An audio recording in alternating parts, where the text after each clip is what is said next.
Every new terror alert focuses hostile attention on France's Muslims. Hostility, they believe, is exacerbated by political attacks, like the recent campaign against the full veil led by President Nicolas Sarkozy. Nous ne pouvons pas accepter dans notre pays In our des country, femmes he said, we can't prisonnières accept derrière un women grillage, who are coupées imprisoned de this toute vie way. sociale. For a populist president, it was a popular stance. A poll this summer found 82% of French people want the full veil banned in public.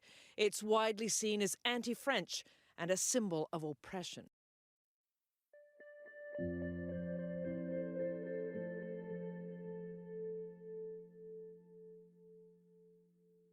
What you just heard was a news clip from 2011, which was in reference to France's then newly enacted law on banning face covering.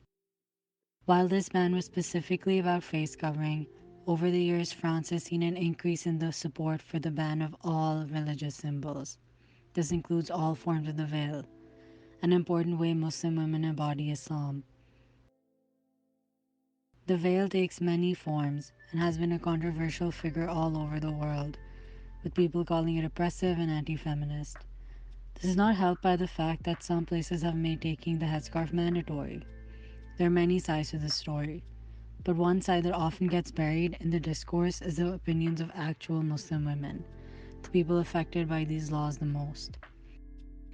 I set out to shed some light on the situation and interviewed 4 Muslim women to talk to them about their experiences with veiling and what it means to them. It's important to preface that the women I interviewed for this project are all highly educated and from middle to upper middle class backgrounds. These factors play a big role in informing the relationship someone might have with the veil, and whether or not they even have the agency to decide whether they want a veil or not. Even though these women are from similar backgrounds, they all have a unique story to tell. And that story is a personal story and not indicative of the experience all Muslim women have. So let's go ahead and meet them. So my name is Ana Ali. Hi, my name is Noor Habib. Name is Rabia Habib. My name is Mariam Khan. I first wanted to get a little bit of a background on their experiences with veiling. Ana is a 20-year-old Muslim who has been taking the hijab since she was 9 years old. Her parents are Pakistani immigrants who moved to New England in the late 90s. She spoke about why she started taking the hijab and how she found comfort in it while growing up in a predominantly white neighborhood. So I started wearing hijab when I was 9 years old. It wasn't like a planned thing that I like the day I turned 9 years old. I mean, the story kind of is funny. One day I was just, being the youngest of all my cousins, obviously, like, they kind of treat me like a kid. And so, I don't know, in my mind, I was like, maybe if I start wearing hijab, they'll treat me more like an adult. Noor is a PhD student currently residing in Amherst, Massachusetts. She grew up in Pakistan but moved to the United States in 2015. Noor does not take the hijab, but she talked about her experience with veiling generally. When you say veil, I think of face covering and a headscarf in terms of covering your hair. And then there's such a big spectrum, like there's so many types of veiling or covering or just forms of modesty in the Muslim world. And because the Muslim world itself is so diverse, people sort of interpret veiling and covering in so many different ways, which I think is great. And in different circumstances, I use different things, I suppose. Like when I'm in the market, and it depends on which market it is, I will definitely, back in Pakistan, definitely wear some kind of scarf around my neck, for sure. And then depending on if it's within the city center or outside the city center, so like Old Lahore or like more crowded bazaars, then I'll have to consider using the big shawl to cover myself, not necessarily in my hair.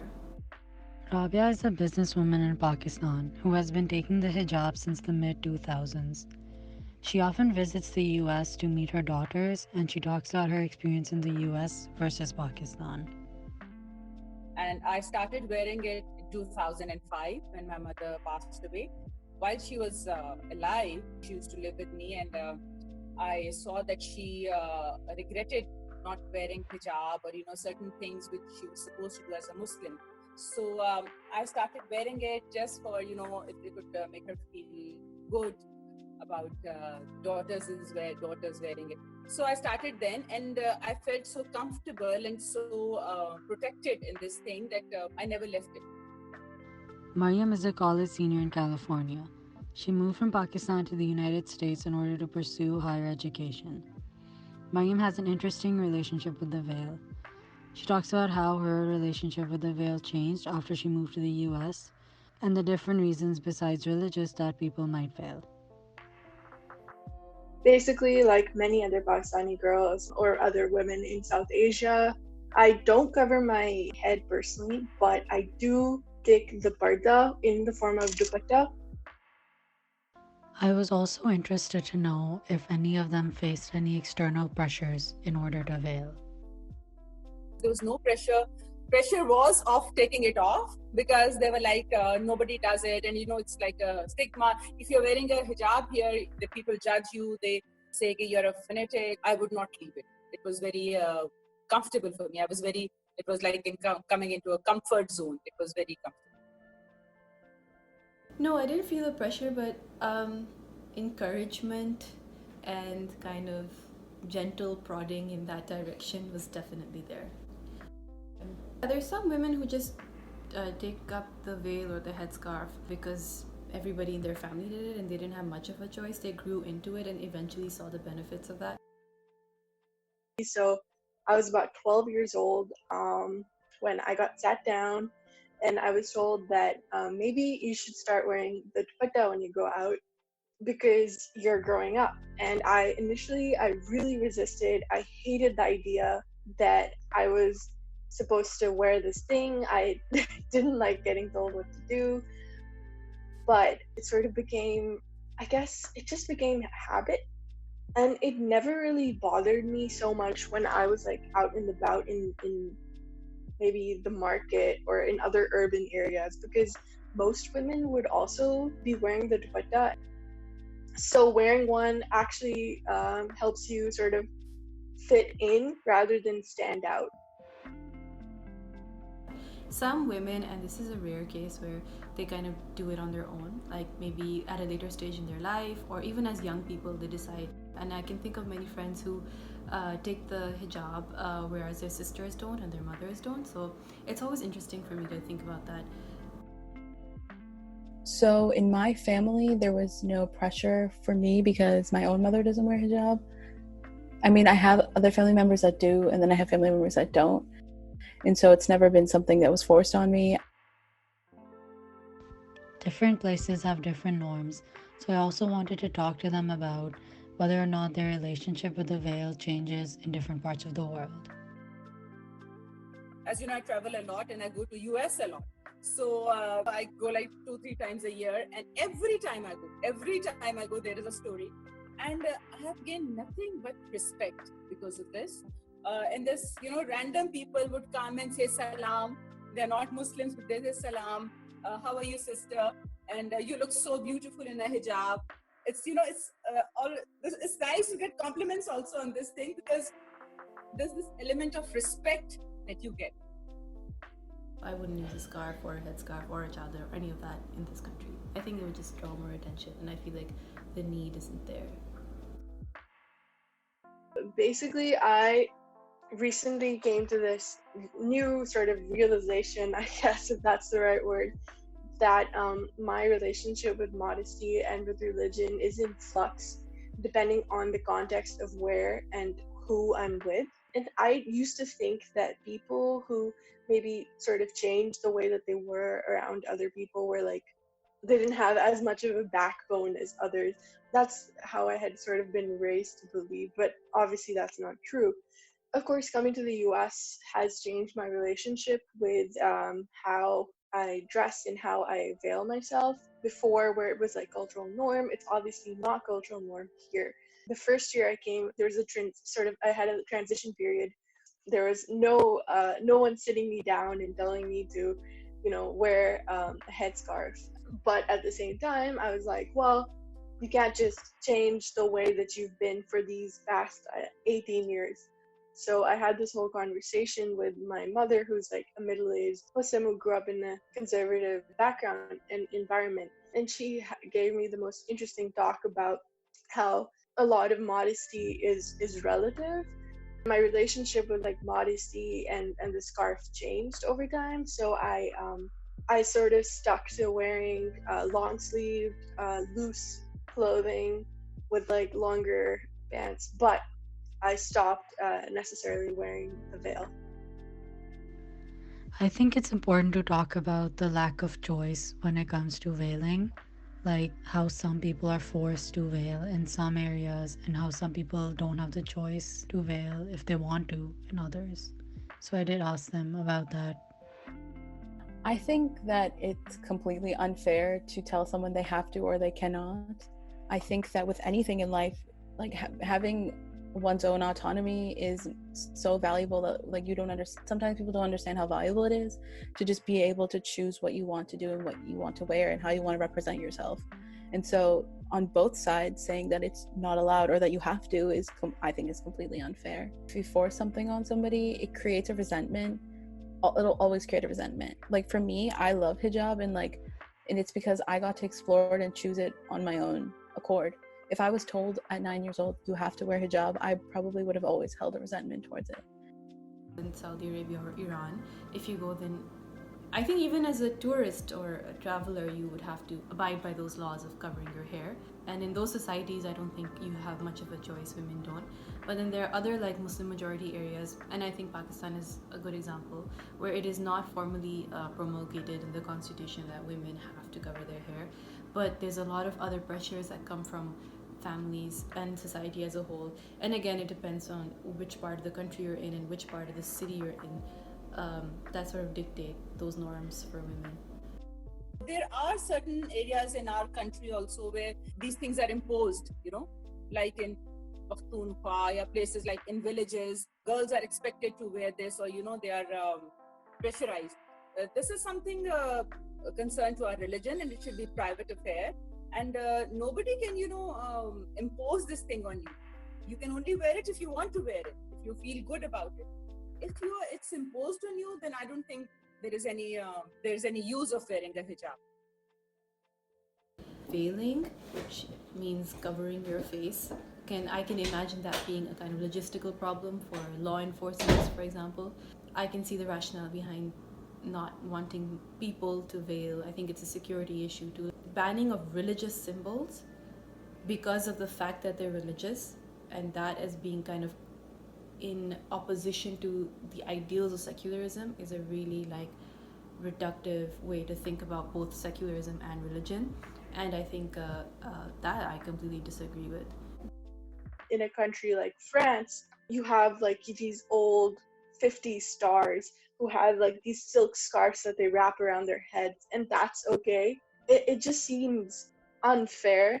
Unfortunately, the veil has been forced upon many women in Muslim households or elsewhere if you're living in a maybe Muslim dominated community.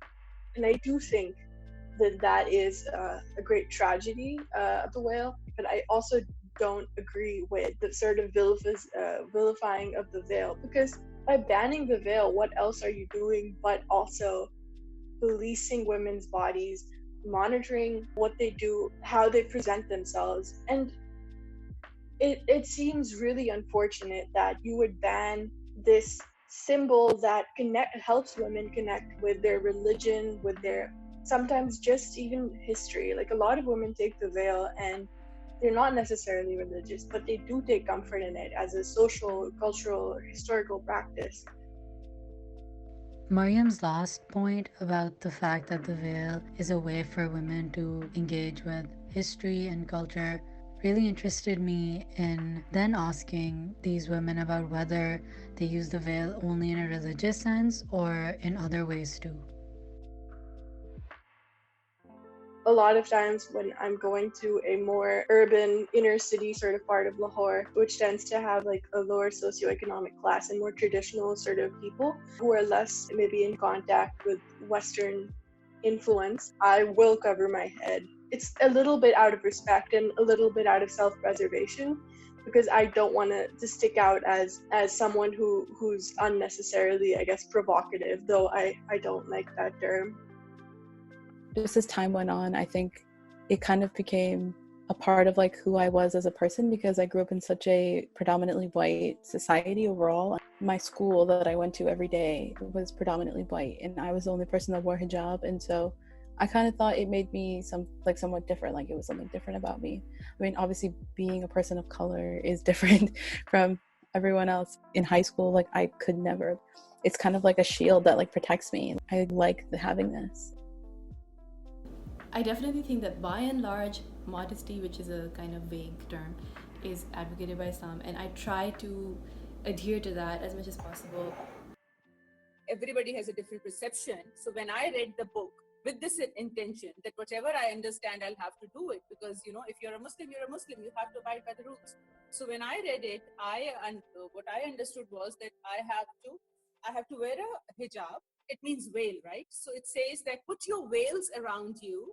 So it can be a cloak. Put your veils around you so that you are differentiated and you are protected, and people should not mistake you for a non-believer.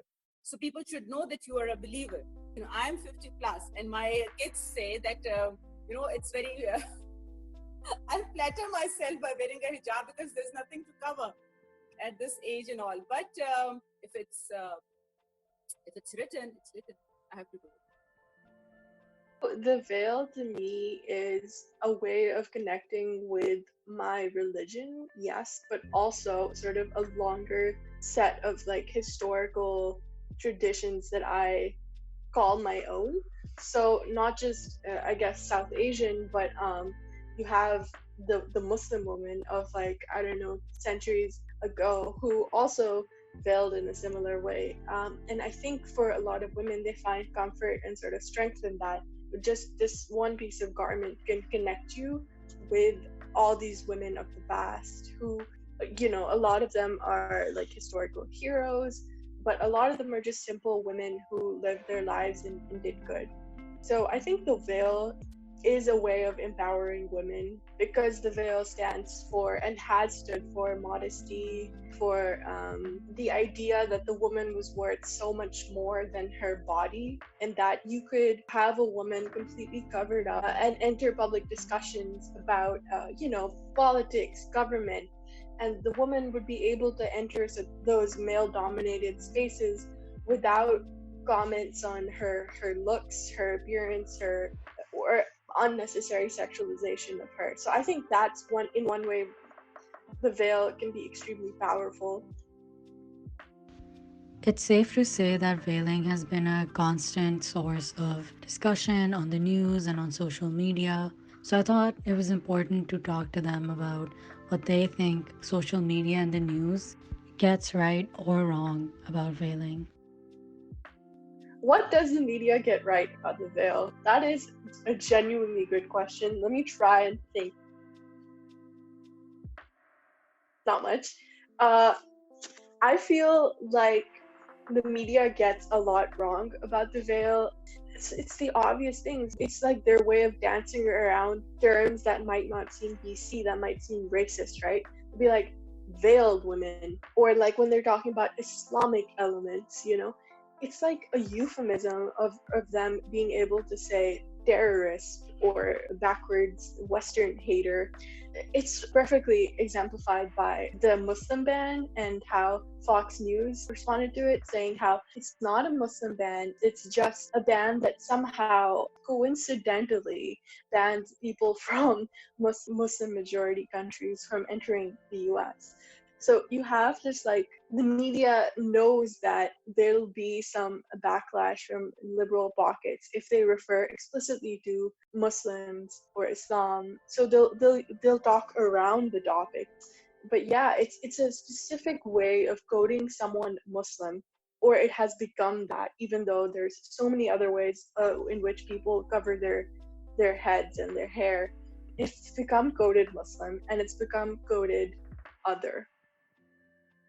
Social media or tabloid news or mainstream media is just not the place to debate these things. And if it has in the past, I mean, it has, it's done a poor job of it, because if you ask any layman in the West about their opinion on the veil or covering their head, they immediately equate it with oppression and a lack of like female agency or rights, etc.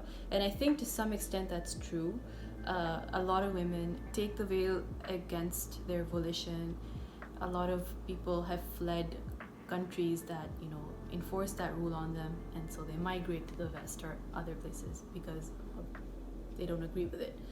Some women don't want to do it, but then some women do want to do it. So if you think about Afghanistan and how the Americans kind of think of it as a triumph to go that they went in and they wanted to liberate the women there, and then when they went there, a lot of the women did not want necessarily that kind of liberalism that involved them taking off their veil.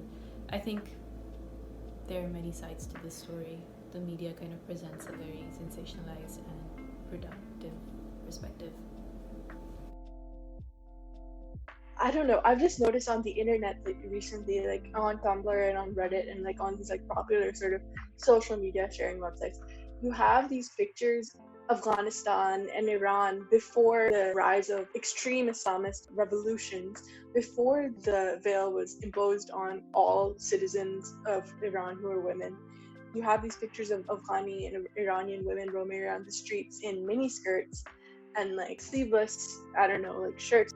And you have thousands of comments of people saying, what a beautiful country, what gorgeous women, look at what happened. But there's this constant gendered and sexualized element to it. This celebration of modernity is limited to a celebration of like sexualized aspects of culture, right? On the surface, you're celebrating the women's liberty and women's right to like choose what they want to wear, but actually what you're a lot of the times are encouraging are clothes of a certain revealing nature, which I find really interesting. There's this constant sort of like commodification of women, like they have to be seen, they have to be sort of sexualized. With all these controversies in the media about Islam and veiling, I wondered how they cope and where they look for solidarity. Whenever these things happen, I always look towards my other fellow Muslims, obviously, my family and my friends.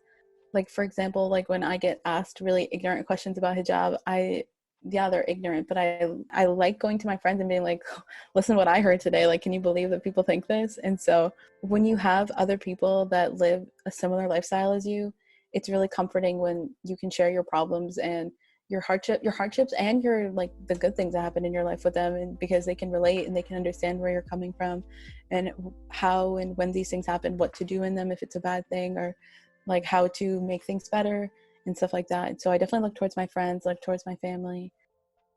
This identity it's not super welcome, and it hasn't been for the past couple of decades, especially in the United States. So how do you navigate that? And while I haven't had any incidents that I can think of like where I felt personally attacked, I remember that time when I wanted to travel to Iran for study purposes, but then that got compromised because of the Muslim ban, whatever so called, and I thought that if I went then I would not be able to come back to the United States, and I thought that it was unfair to be in that position, and what have I done, like or what has any like person done?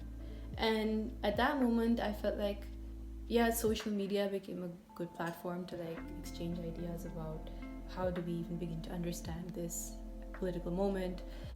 It got me thinking, and it started all these conversations, and a lot of my non-Muslim friends were very supportive.